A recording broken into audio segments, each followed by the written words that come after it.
Hello dear students, आज हम लोग ऑर्गेनिक केमिस्ट्री का second chapter rather I should say start करेंगे, जिसमें 3 फंक्शनल ग्रुप्स हमारी केमिस्ट्री का पार्ट रहेंगे।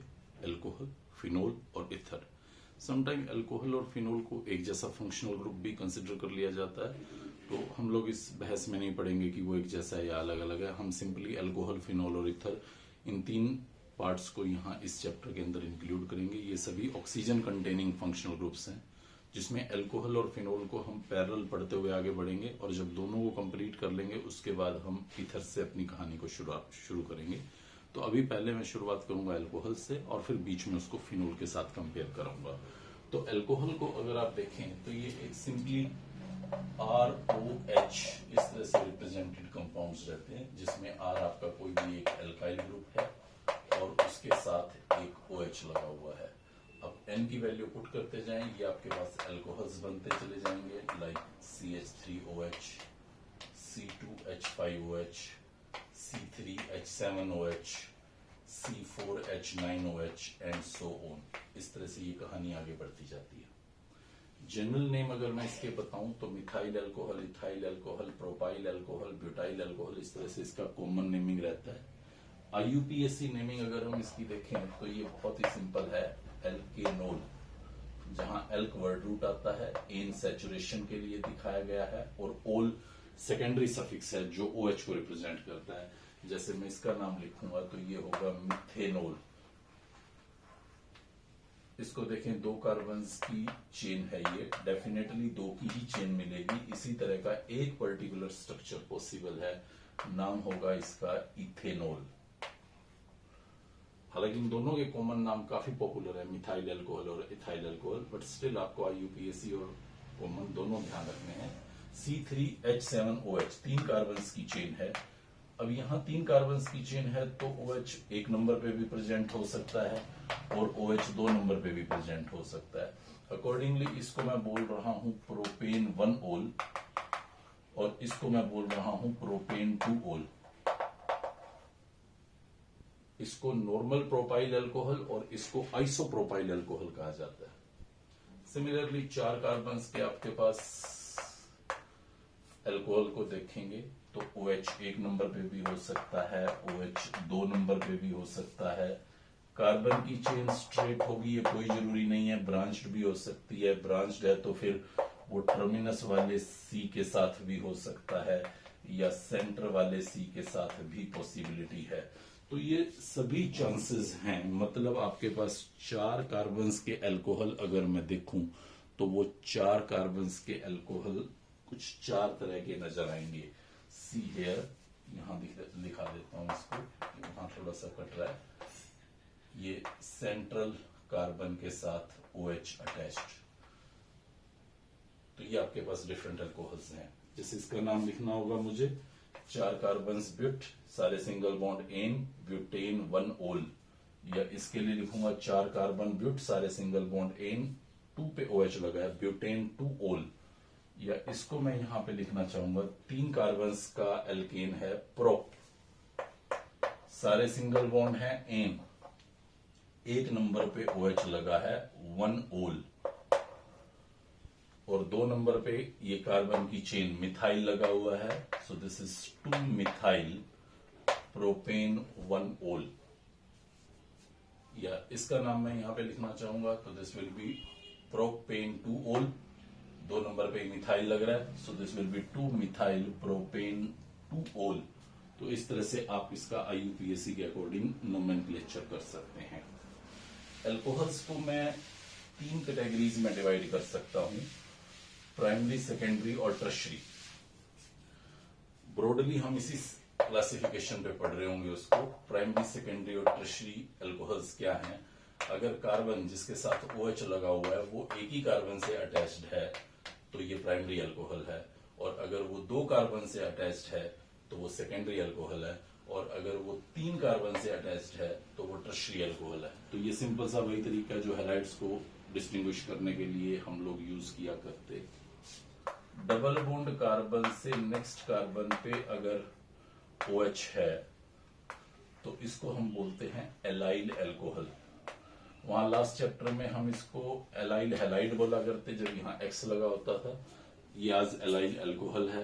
बेंजीन के साथ डायरेक्टली लिंक्ड कार्बन के साथ अगर OH लगा हुआ है तो इसको हम बोलते हैं बेंजाइल अल्कोहल। तो ये हमारे पास कुछ कैटेगरीज रहेंगी अल्कोहल्स की जो हमें फेस करनी होंगी।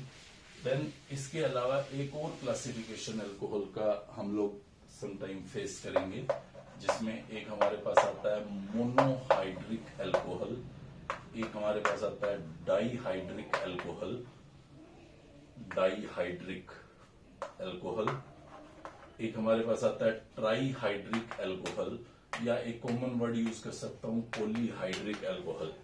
अगर सपोज किसी कंपाउंड के पास सिर्फ एक OH ग्रुप अटैच्ड है तो ये मोनोहाइड्रिक अल्कोहल है, 2 OH अटैच्ड हैं तो डाईहाइड्रिक अल्कोहल है, 3 OH अटैच्ड हैं तो ये ट्राईहाइड्रिक अल्कोहल है, और ज्यादा अटैच्ड हैं तो हम लोग समटाइम पॉलीहाइड्रिक अल्कोहल भी कहते हैं। हमारा most of the time discussion monohydric alcohols पे रहेगा।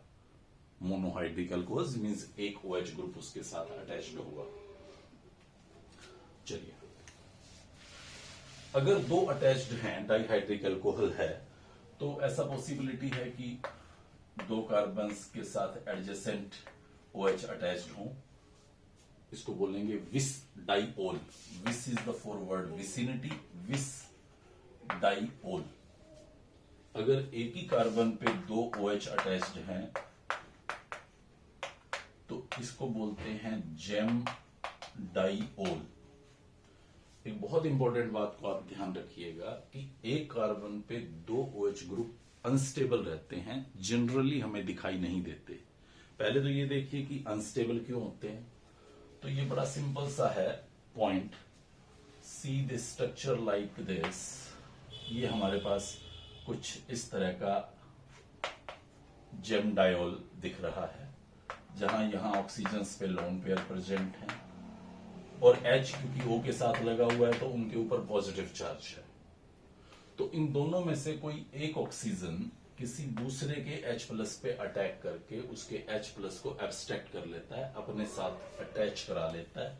रिजल्टिंग ये कुछ इस तरह की स्पीसीज बन जाती है, जहां एक ऑक्सीजन पे तो वो H आने पे पॉजिटिव चार्ज आ जाता है और दूसरे ऑक्सीजन पे नेगेटिव चार्ज रह जाता है। ये ऑटोमेटिकली अपने आप हो जाता है, इसमें किसी को कुछ नहीं करना है। फिर ये O नेगेटिव यानी कि जो एक्स्ट्रा लोन पेयर है वो यहाँ पे पाई बॉन्ड बन जाता है, और ये यहां से डिटैच होके वाटर रिलीज कर देता है। मतलब आपके पास एक वाटर का मॉलिक्यूल आउट हो जाएगा और एक यहाँ पे C double bond O form हो जाएगा। तो ये बहुत ही इंपॉर्टेंट रिएक्शन रहेगी आने वाले टाइम में। मैं ये तो नहीं कहता कि कभी भी कार्बन्स पे 2 OH ग्रुप एक साथ रह नहीं पाएंगे। अगर इस कार्बन से आगे कुछ इलेक्ट्रॉन विड्रॉइंग ग्रुप्स मैं लगा दूं, लाइक जैसे मैं इस तरह के कुछ इलेक्ट्रॉन विड्रॉइंग ग्रुप्स लगा दूं, तो उस टाइम पे ये डेफिनेटली एक कार्बन पे 2 OH ग्रुप कुछ हद तक स्टेबल फॉर्म में रहते हैं। बट अगर यहाँ पे कुछ विड्रॉइंग ग्रुप्स नहीं है, नॉर्मल एल्केन की चेन है, तो उस सिचुएशन में असंभव है कि आपके एक कार्बन पे 2 OH ग्रुप एग्जिस्ट कर पाए। इमीडिएटली वहां से वाटर रिलीज हो जाएगा। चलें, तो हम मोनोहाइड्रिक अल्कोहल पे बढ़ते हैं आगे और अपनी वही पर्टिकुलर पोजीशन संभालते हैं। हमें प्रिपरेशंस पढ़नी है, हमें केमिकल प्रॉपर्टीज पढ़नी है। तो प्रिपरेशन से आज हम अपने इस चैप्टर को स्टार्ट करेंगे, जिसमें हम इसको प्रिपेयर करना चाहेंगे हैलाइड से, एल्कीन से, एल्डिहाइड से, कीटोन से, एसिड से, डेरिवेटिव्स से, अमीन से, इन सब से हम प्रिपेयर करना चाहेंगे। हैलाइड से शुरू कर देता हूं। पिछले चैप्टर में पढ़ा हुआ है तो कोई नई स्टोरी नहीं है यहाँ पे, बिल्कुल एज इट इज वहीं से सारी स्टोरी आपको पिक करनी है। जैसे मान लीजिए मैंने ये कोई हैलाइड ले लिया है RCH2X, और अब मैं इसका अल्कोहल बनाना चाहता हूं, मतलब X की जगह मैं यहाँ पे OH लगाना चाहता हूं। तो आप सभी रिकॉल करें कैसे हम लोग ऐसा किया करते। क्या मैं वाटर डाल के ऐसा कर पाऊंगा कि मैं वाटर डाल दूं और वाटर यहाँ पे एज ए न्यूक्लियोफाइल यहाँ इस कार्बन प्लस पे अटैक कर ले और X को सब्स्टिट्यूट कर दे, रिजल्टिंग हमारे सामने कुछ इस तरह की सिचुएशन अपीयर हो जाए लाइक दिस, और फिर उसके बाद यहां से ये एक H+ को रिलीज कर दे। ऑक्सीजन और नाइट्रोजन का बड़ा खास फिनोमिना रहता है कि जैसे ही इनके ऊपर पॉजिटिव चार्ज आता है तो अगर पॉसिबल हो तो ये अपने H को छोड़ सकते हैं, रिजल्टिंग ये आपका अल्कोहल बन जाता है। बट थोड़ा सचेत रहिए, ऐसा कुछ होने नहीं वाला। ये जस्ट मैं दिखा रहा था कि हमें सब कुछ सही लग रहा था कि हाँ ऐसा हो सकता है, लेकिन आप रिकॉल करें वाटर बहुत ही वीक न्यूक्लियोफाइल है। जो न्यूक्लियोफिलिसिटिक कैरेक्टर आपको समझाया उसमें ये सबसे लास्ट स्टेज पे पड़ा था। तो ये जो वीक न्यूक्लियोफाइल है इसके बस की बात नहीं है ये यहां से X को हटा पाए, तो रिजल्टिंग ये इस तरह की कोई रिएक्शन आपको होती नजर नहीं आएगी। ये जस्ट हमारे थॉट्स थे जो बाई चांस गलत है। तो फिर क्या करें? तो फिर अपनी वो यूजुअल रिएक्शन याद करो, एक्वस की OH डालने वाली है। अब सही है, OH नेगेटिव एक बेटर न्यूक्लियोफाइल होता है, उसको कोई परेशानी नहीं है, वो यहां पे अटैक करके इस X को सब्स्टिट्यूट कर सकता है, रिजल्टिंग आपके पास इथेनॉल प्लस KX, ये एक पर्टिकुलर साइड प्रोडक्ट होगा KX, और अल्टीमेटली आपका अल्कोहल यहाँ पे बन जाएगा। बहुत ही सिंपल, बहुत ही आसान रिएक्शन है, जिसके हमने 2 पाथ पढ़े थे कि वो SN1 या SN2 कुछ ऐसा शो करके अपना ये प्रोडक्ट बनाता होगा। अगर मैं यहाँ पे X को बदलना चाहूं, सॉरी R को बदलना चाहूं, लाइक यू सी हियर, मैंने यहाँ पे एक सेकेंडरी हैलाइड ले लिया है, तो फिर परेशानी की कोई बात नहीं है। यहाँ पे ये आपके पास सेकेंडरी अल्कोहल बन जाएगा।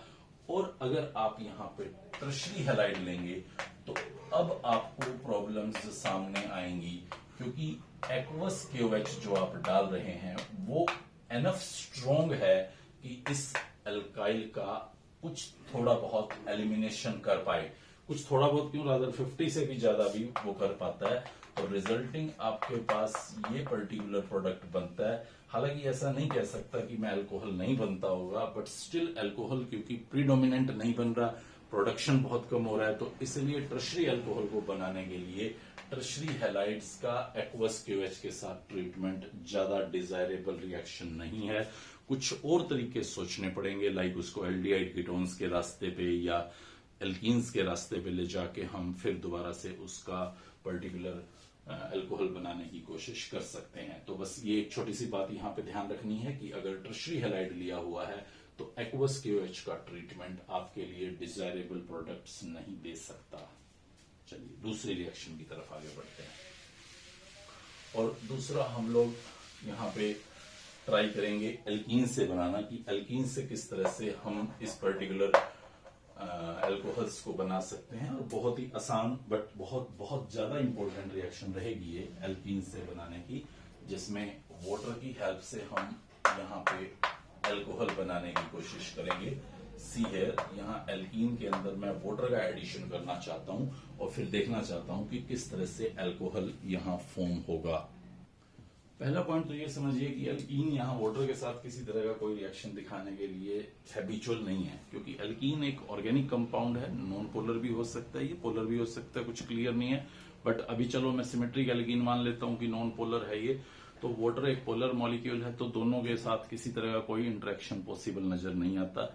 मतलब रिएक्शन हो पाएगी, मुझे लगता नहीं है कि ऐसा कुछ होगा, बट रिएक्शन को कराना तो है ही सही। तो मैं यहाँ क्या करता हूँ, एक कैटलिस्ट डाल देता हूँ यहाँ, जैसे मैंने H2SO4 को कैटलिस्ट की फॉर्म में यहाँ डाला है, तो शायद ये काम हो जाए।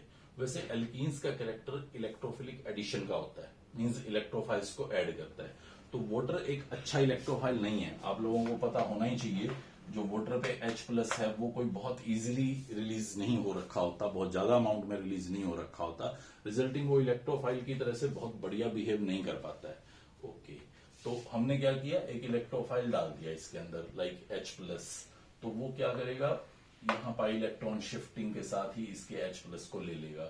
या आप इसको ऐसे भी समझ सकते हैं कि कार्बन कार्बन के बीच में यहाँ पे ये पाई इलेक्ट्रॉन प्रेजेंट था, और ये पाई इलेक्ट्रॉन क्लाउड जो है ये इस H+ को अट्रैक्ट कर रहा है, और इस H+ को अट्रैक्ट करके अपने किसी एक कार्बन एटम पे अटैच कर लेगा, जैसे मैं इस कार्बन पे दिखा रहा था। तो जब ऐसा होगा तो उस टाइम पे डेफिनेटली आप पाएंगे कि एक कार्बोकेटायन जनरेट हो चुका है। इस कार्बोकेटायन का जनरेशन होने के बाद वाटर यहाँ पे एज ए न्यूक्लियोफाइल अटैक करता है। देखिए, वैसे हम लोग पढ़ते हैं कि एल्कीन्स के अंदर इलेक्ट्रोफिलिक एडिशन होता है, फिर वाटर वहां पे जो ऐड कर रहा हूं वो एज ए न्यूक्लियोफाइल एक्ट करता है। अजीब कहानी है बट परफेक्ट कहानी है। एल्कीन्स ने तो इलेक्ट्रोफाइल को ही पहले ऐड किया, बाद में न्यूक्लियोफाइल वाटर की तरह से, वाटर जो है वो न्यूक्लियोफाइल की तरह से बिहेव कर रहा है। ये अगर मैं इसके अंदर HCl डाल रहा होता तो भी ऐसा ही होता था। H प्लस पहले जाता, वो इलेक्ट्रोफिलिक एडिशन हो गया था, अब Cl negative as a nucleophile ही कार्बोकेटाइन पे अटैक करता था। तो इस बात को लेके कोई कंफ्यूजन ना रखिएगा। एल्कीन्स के अंदर वाटर का एडिशन न्यूक्लियोफाइल की तरह से वाटर एक्ट करता है, इलेक्ट्रोफिलिक एडिशन है। तो अब आप यहां पे आगे बढ़ेंगे कि कार्बोकेटाइन के ऊपर वाटर अटैक कर रहा है, क्योंकि कार्बोकेटाइन बन रहा है तो रिस्क है रीअरेंजमेंट का, बट अभी तो मैंने कोई ग्रुप लगा नहीं रखे हैं तो मैं कुछ बता नहीं सकता रिस्क के बारे में। लेकिन आप देखिए वाटर अगर अटैक करेगा इस कार्बोकेटाइन पे तो कुछ इस तरह की सिचुएशन बनेगी, और इस तरह की सिचुएशन बनने के बाद O अपने पॉजिटिव को खत्म करने के लिए किसी एक H को छोड़ेगा। किस H को छोड़ेगा? दोनों H एक जैसे हैं। देखो O इलेक्ट्रोनेगेटिव था, उसके ऊपर पॉजिटिव आपने ला दिया तो वो तो बहुत भयंकर रूप से इलेक्ट्रोनेगेटिव बन गया। वो इस पेयर को और भी ज्यादा मजबूती से खींचने लग गया, इसको भी और ज्यादा मजबूती से खींचने लग गया, और इसको भी वो डेफिनेटली मजबूती से खींच रहा होगा। अब इन तीन बॉन्ड्स में से कौन सा बॉन्ड ज्यादा टूटेगा, जिससे इस मॉलिक्यूल के अंदर स्टेबिलिटी आती होगी। मैं ये नहीं कह रहा कि ये बॉन्ड बिल्कुल नहीं टूट सकता, अगर ये टूट गया तो ये रिवर्सिबल डायरेक्शन में रिएक्शन हो जाएगा। तो रिवर्सिबल डायरेक्शन में रिएक्शंस जाती हैं थोड़ी बहुत, ऐसा कुछ इश्यू नहीं है कि ये बॉन्ड बिल्कुल नहीं टूट पाएगा, बट ज्यादा फेवरिंग वो टूटेगा जिसके टूटने के बाद उसकी स्टेबिलिटी बढ़ती हो, जिसके टूटने के अंदर उसको कम एनर्जी लगानी पड़ती हो। तो यहाँ एनर्जी का फंडा तो नहीं था, तो सिंपली O और H का बॉन्ड ही टूटेगा, एक कोई भी टूट सकता है। अगर यहाँ पे कोई आइसोटोपिक लेबलिंग होती, लाइक एक जगह पे ड्यूटीरियम लगा होता, तो फिर डेफिनेटली बॉन्ड की स्ट्रेंथ डिसाइड कर रही होती, जो बॉन्ड वीक होता वो ज्यादा आसानी से टूट रहा होता। बट प्रेजेंट सिचुएशन में हमारे सामने ये कोई दिक्कत ही नहीं है और आपका ये अल्कोहल बन के तैयार है। तो मैं यहाँ पे कुछ एल्कीन्स के साथ आपको वाटर का एडिशन दिखाता हूं कि अब वो क्या कर रहा है, किस तरह से वाटर एडिशन हो रहा है। ये मेरे पास एक एल्कीन है। अब की बार मैं एग्जांपल्स के साथ प्रॉपरली इस रिएक्शन को समझाने की कोशिश कर रहा हूं आपको। ये हमने H2SO4 डाला हुआ है। क्या H2SO4 जरूरी है? क्या HNO3 यूज नहीं किया जा सकता? क्या HCl यूज नहीं किया जा सकता? तो मैं कहूंगा नहीं किया जा सकता। अगर आप यहाँ पे HCl यूज करेंगे तो वो आपका पहले वाला काम तो करेगा कि H प्लस देगा, लेकिन दूसरा काम वाटर को वहां जाके अटैक ना करवा के Cl को भेज देगा वहां पे। मतलब आपका हैलाइड बन खड़ा होगा। हैलाइड आप आज बनाना नहीं चाह रहे। पिछले चैप्टर में जब हम हैलाइड बनाना चाहते थे तो HCl लेते थे, लेकिन आज हमें वाटर को अटैक कराना है तो हमें एक ऐसे एसिड को नहीं लेना जिसका नेगेटिव पार्ट खुद एक बेटर न्यूक्लियोफाइल हो वाटर से और वो यहां जाके अटैक कर ले। रिजल्टिंग हमें HCl तो कतई नहीं लेना। HNO3 लेने से भी थोड़ा डर लग रहा है, क्योंकि HNO3 एक अच्छा ऑक्सीडाइजिंग एजेंट होता है, कहीं इसका ऑक्सीडेशन ना कर दे, हम वो भी नहीं करवाना चाहते। रिजल्टिंग हम वाटर का ही न्यूक्लियोफिलिक अटैक कराना चाहते हैं। हाँ, H3PO4 ले सकते हो, वो कोई हर्डल क्रिएट नहीं करने वाला, उसका जो नेगेटिव पार्ट होगा वो कंपीट नहीं कर पाएगा वाटर को। तो रिजल्टिंग आप H2SO4 ही रखिए, ध्यान वो सबसे अच्छा रहेगा। तो वो यहां से H प्लस को लेने के बाद देखिएगा क्या बना रहा है, CH3 CH प्लस CH3, ये आपका एक कार्बोकेटाइन बन गया है। और इस कार्बोकेटाइन के ऊपर ऑक्सीजन एज ए न्यूक्लियोफाइल अब अटैक करने वाला है, और ये ऑक्सीजन एज ए न्यूक्लियोफाइल जब इस कार्बोकेटाइन पे अटैक करेगा तो आपका प्रोडक्ट बनने को तैयार है, CH3CHOH प्लस CH3। फिर क्या होगा, O यहां से H प्लस को छोड़ देगा और हमें देगा CH3CHOH CH3, मतलब प्रोपेन टू ओल। आप एक बार रिएक्टेंट को देखें, आपका रिएक्टेंट था प्रोपीन, फिर आप देखें आपने उसके अंदर डाला है वाटर, साथ में डाला है H2SO4 कैटलिस्ट की फॉर्म में, और H2S वाटर तो है वो तो आप कैटलिस्ट क्यों कह रहा हूं, एज इज रीजनरेट हो जाएगा। ये जहां से H प्लस निकलेगा HSO4 नेगेटिव के पास चला जाएगा। आप यूं भी सोच सकते हैं कि ये जो पॉजिटिव H आ रहा था इसके ऊपर HSO4 नेगेटिव उसको ग्रैब कर लेता है वापस अपना रीजनरेशन के लिए। तो ये तो जस्ट एक कैटलिस्ट की फॉर्म में एक्ट कर रहा है। वाटर आपका मेन एडिशन हो रहा है। वाटर के अंदर दो पार्ट्स थे, एक पार्ट था H प्लस और एक पार्ट था OH नेगेटिव। तो नेगेटिव पार्ट इस कार्बन पे चला गया और पॉजिटिव पार्ट इस कार्बन पे चला गया। ये मार्कोनिकोव एडिशन होता था।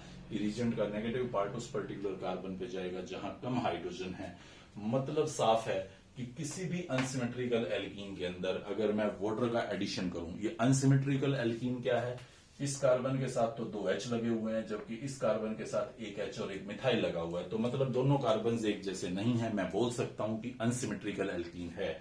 तो किसी भी अनसिमेट्रिकल एल्कीन में जब एडिशन होगा तो negative part of the reagent goes to that carbon where lesser hydrogen are existing. This was Markovnikov's rule, और ये मार्कोनिकोव्स एडिशन हुआ।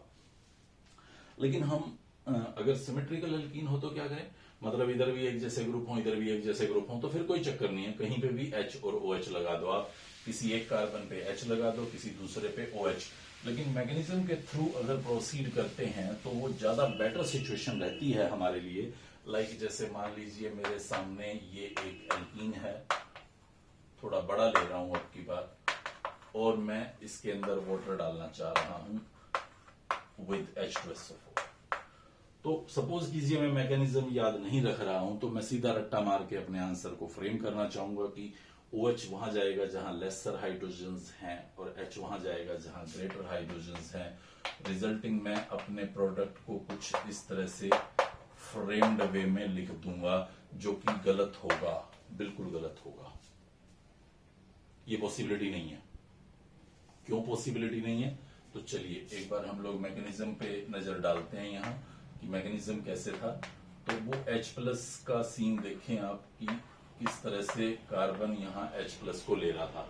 ये इंडक्टिव इफेक्ट लगा रहा था अल्काइल कार्बन पे, तो पाई इलेक्ट्रॉन नेक्स्ट कार्बन पे शिफ्ट होके यहाँ से H+ को लेते, और H+ को लेने के बाद आप बहुत केयरफुली वॉच करें कि जो आपका कार्बोकेटाइन बन रहा है वो कहीं रीअरेंजमेंट तो शो नहीं कर सकता। तो हमें पता चलेगा कि इस कार्बोकेटाइन के नेक्स्ट कार्बन पे H भी लगा हुआ है, मिथाइल भी लगा हुआ है, तो वो यहां से माइग्रेट करके इसके ऊपर आ सकते हैं अपने अंदर मोर स्टेबिलिटी लाने के लिए। यानी कि आपका जो कार्बोकेटाइन है वो सेकेंडरी से टर्शरी में बदल जाएगा, और अब जो वाटर है वो एज ए न्यूक्लियोफाइल इस पर्टिकुलर कार्बन पे अटैक करेगा, और जब इस कार्बन पे अटैक करेगा तो आपका जो प्रोडक्ट बनने वाला है वो कुछ ऐसा बनेगा, लाइक दिस। अब इसको देख के कंफ्यूज मत होना कि ये OH कहां से आ गया। ये वाटर आया था, O के साथ 2 H थे, फिर O पे पॉजिटिव चार्ज था, वो पॉजिटिव चार्ज निकल गया H+ के साथ, लाइक ऐसे आया होगा वो, फिर उसने एक H को छोड़ा होगा H+ के साथ। तो अब ये बातें अंडरस्टूड रखिएगा, तो आपका ये वाला पर्टिकुलर अल्कोहल बनेगा। तो हमारा वो रट्टा जो था कि OH उस कार्बन पे भेजना है जहां पे लेसर हाइड्रोजन है, वो डेफिनेटली फ्लोप हो जाता है। और हम इस तरह के क्वेश्चंस को तभी सोल्व कर पाएंगे जब हमारे सामने मैकेनिज्म दिमाग में क्लियर होगा। आपको ये बात याद रखनी है कि वाटर को जब हम H2SO4 की प्रेजेंस में एल्कीन्स में ऐड करेंगे तो उस टाइम पे कार्बोकेटाइन एक इंटरमीडिएट बनता है, और वहां उसके बाद फर्दर आगे एडिशन होता है, वाटर का न्यूक्लियोफिलिक अटैक होता है। क्योंकि R अगर बड़ा है तो आपको रिस्क रहता है रीअरेंजमेंट का। हाँ, R छोटा था पहले क्वेश्चन में, तो उस टाइम पे ऐसी सिचुएशन नहीं थी, ऐसी दिक्कत नहीं आ रही थी, बट अभी तो सर्टेनली ये दिक्कत एग्जिस्ट करती ही है। अब देखिए हमारे सामने क्वेश्चन क्या पूछा जा रहा है, किस तरह का पूछा जा रहा है, वो डिसाइड करेगा कि ये वाटर आपको सूट करता है कि नहीं करता। मान लीजिए हमारे सामने एक क्वेश्चन है कुछ इस तरह का, CH3CH, ये मैं वही रिएक्टेंट लिख रहा हूं जिससे अभी मैंने समझाया, और मैंने कहा कि भाई आप इससे इसको कन्वर्ट कीजिए, CH3COH CH3 CH2CH3। आपको ये बोला गया कि इससे ये बनाना आपको। एक और क्वेश्चन है जिसमें आपको बोला गया है कि आपको ये बनाना है, लाइक दिस, यानी कि जो मैं गलती से बना गया था, जिसमें मैं सीधा मार्कोनिकोव्स एडिशन कर गया था, आपको ये बनाना है। और एक क्वेश्चन और दिया गया है आपको, 3 कन्वर्जन रादर मैं पूछ रहा हूं, और तीसरे कन्वर्जन में आपको कहा गया है कि आपको ये बनाना है, लाइक दिस। अब क्वेश्चन वाला तो आपसे ये पूछता नहीं, आप लोग अब वेल अवेयर्ड हैं कि क्वेश्चन क्या आ रहा है। क्वेश्चन तो ऐसा आ ही नहीं रहा कि आप फला एल्कीन में वाटर ऐड करके दिखाओ मुझे क्या होगा। ये तो आ रहा होता तो ये काफी आसान क्वेश्चन होता। क्वेश्चन तो वो ये कह रहा है कि भाई इस एल्कीन से ये वाला अल्कोहल बनाओ, या इस एल्कीन से ये वाला अल्कोहल बनाओ, या इस एल्कीन से ये वाला अल्कोहल बनाओ। तो अब आप क्या करेंगे? तो देखो जी, आप क्या करेंगे, आपने सोचा कि भाई इसको देख रहा हूं मैं और इसको देख रहा हूं तो साफ दिख रहा है कि यहाँ पे H जा रहा है, यहाँ पे OH जा रहा है, डबल बॉन्ड सिंगल बॉन्ड में कन्वर्ट हो रहा है, मतलब मुझे मार्कोनिकोव एडिशन करना है। और मार्कोनिकोव एडिशन करना है किसका? वाटर का। लेकिन मैं मार्कोनिकोव एडिशन जब करता हूं वाटर का, तो कार्बोकेटाइन जो यहां पे बनता था वो रीअरेंज होके मुझे इस तरह का अल्कोहल दे रहा था। तो चलो एक समस्या तो मिटाओ, आप यहां पे डाल दो वाटर विद H2SO4, तो आपका ये वाला प्रोडक्ट बन रहा है। ये अगर आपने पूरा डिटेल मैकेनिज्म समझा हुआ था तो आपके लिए इस रिएक्शन को कर पाना कतई दिक्कत वाली बात नहीं थी।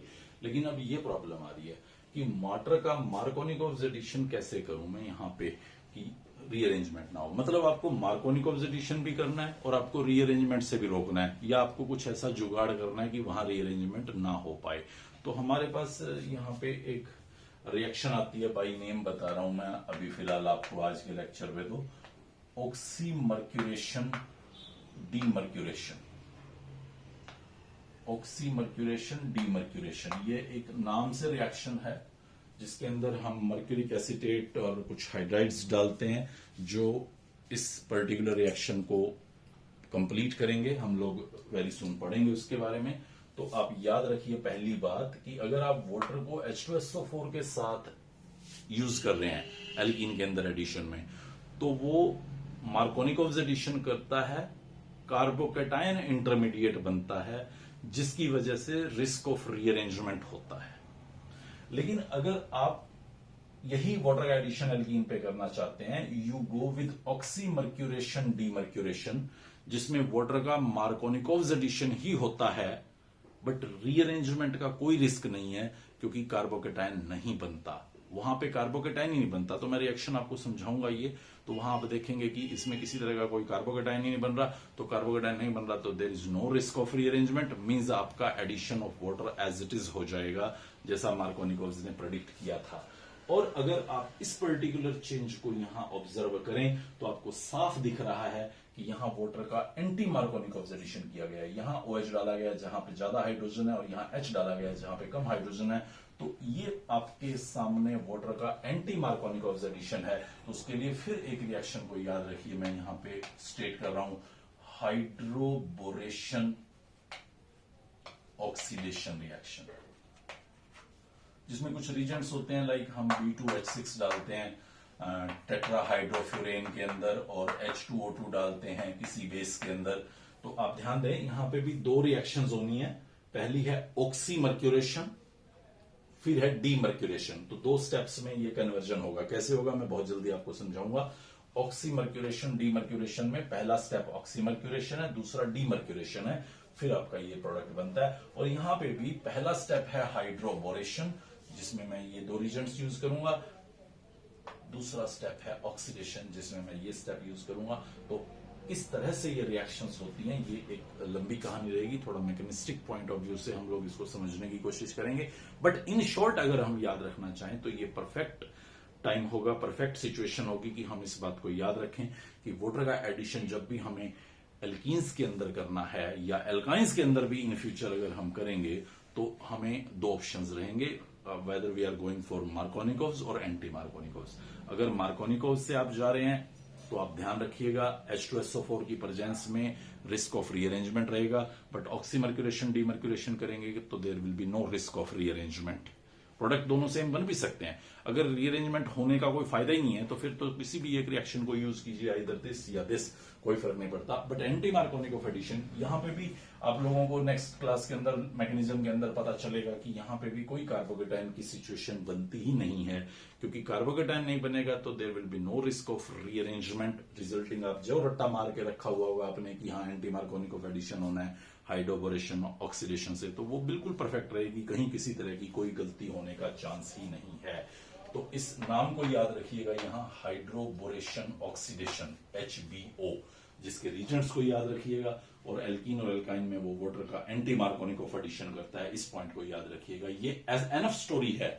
अभी प्रेजेंटली मैं बोलूं तो इस क्लास के लिए भी एनफ स्टोरी है, बट फिर भी मैं आप लोगों के ब्रेन को ब्रॉड करने के लिए इसके मैकेनिज्म्स के साथ आपको फर्दर आगे की कहानी सुनाऊंगा और कुछ और नए तरीके हम देखेंगे किसी दूसरे फंक्शनल ग्रुप से, like aldehyde ketones, alkynes, amines, इन सब से किस तरह से अल्कोहल प्रिपेयर किया जाता है। तो इसको अच्छे से आप लोग प्रिपेयर कीजिएगा। Good bye.